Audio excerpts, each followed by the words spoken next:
வணக்கம் மக்களே. இன்னைக்கு நமக்கு இப்படி தமிழ்ல பார்க்க போறது ஒரு ஸ்வீட்.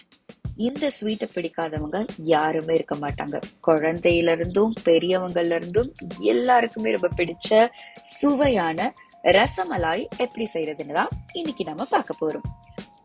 முதல்ல அந்த உருண்டை செய்யறதுக்கு தேவையான பொருட்கள் என்னன்னு பார்த்துடலாம்.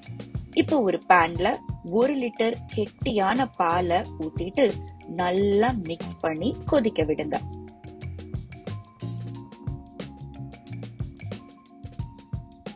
பால் காஞ்சதுக்கு அப்புறமா ஆஃப் பண்ணிட்டு 1/2 கப்பு பச்சை தண்ணி ஊத்தி சூட்டை குறைச்சிட்டு அதுல 4 டேபிள் ஸ்பூன் லெமன் ஜூஸ் ஊத்துங்க. பால் ஃபுல்லா திரியிற வரைக்கும் லெமன் ஜூஸ சேருங்க. ஃபுல்லா திரிஞ்சதுக்கு அப்புறமா ஒரு துணியில வடிகட்டி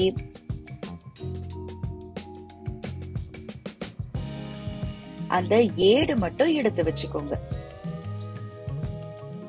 நல்லா தண்ணி ஊத்தி 1 வாட்டிக்கு 2 வாட்டி அலசி அந்த எலுமிச்சையே இல்லாத மாதிரி பாத்துக்கோங்க.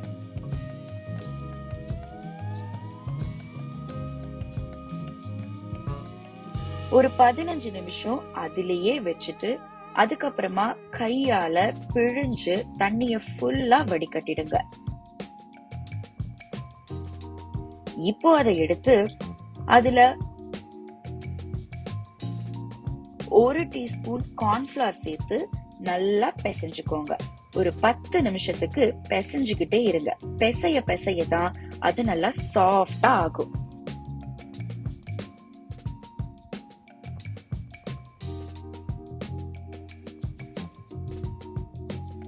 இப்போ இதுல இருந்து சின்ன சின்ன உருண்டையா பிடிச்சுக்கோங்க.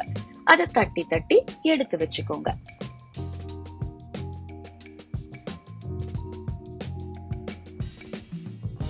அடுத்ததா ஒரு பேன்ல 4 கப்பு தண்ணி ஊத்திக்கோங்க.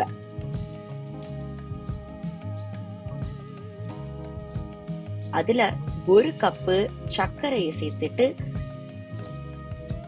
நல்லா கொதிக்க விடுங்க. கொதிக்கிற பாகுல நாம உருட்டி தட்டி வச்சிருக்க உருண்டைங்களை ஒன்னொன்னா சேர்த்துட்டு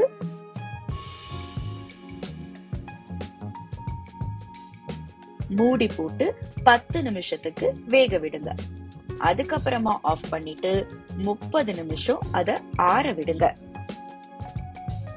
அடுத்து இந்த ரசமலாயில இருக்கிற பால் செய்யறதுக்கு தேவையான பொருட்கள் என்னென்னு பார்க்கலாம். 3 கப்பு கெட்டியான பாலை எடுத்துக்கோங்க. பாலை நல்லா கொதிக்க விட்டுட்டு அப்புறம் மீடியம் ஃப்ளேம்ல வச்சுட்டு கிண்டிட்டே இருங்க. அதுல 1/2 கப்பு சர்க்கரை சேர்த்துக்கோங்க. நல்லா கலக்கிட்டே இருக்கணும். பால் பாதியா ஆகுற வரைக்கும் கலக்கிட்டே இருக்கணும். அதுக்கப்புறமா 1/4 டீஸ்பூன் ஏலக்காய் தூள், 20 இருந்து 25 குங்குமப்பூ இதழ் சேர்த்து மிக்ஸ் பண்ணிக்கோங்க. நல்லா மிக்ஸ் பண்ணதுக்கு அப்புறமா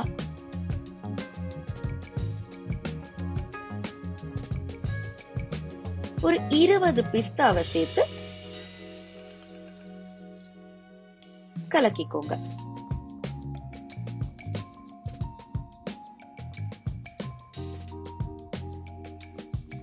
நல்லா கலக்கிட்டு இறக்கிட்டு நாம ரெடி பண்ணி வச்சிருக்க உருண்டைங்களை எடுத்து தண்ணிய ஃபுல்லா பிழிஞ்சிட்டு இதுல சேர்த்துருங்க.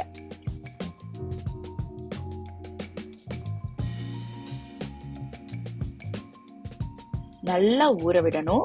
அட்லீஸ்ட் சாப்பிடுறதுக்கு முன்னாடி ஒரு 3 இருந்து 4 மணி நேரமாச்சு ஃப்ரிட்ஜ்ல வைக்கணும். இந்த ரசமலாய் ரெசிபி கண்டிப்பா உங்களுக்கு பிடிச்சிருக்கும்.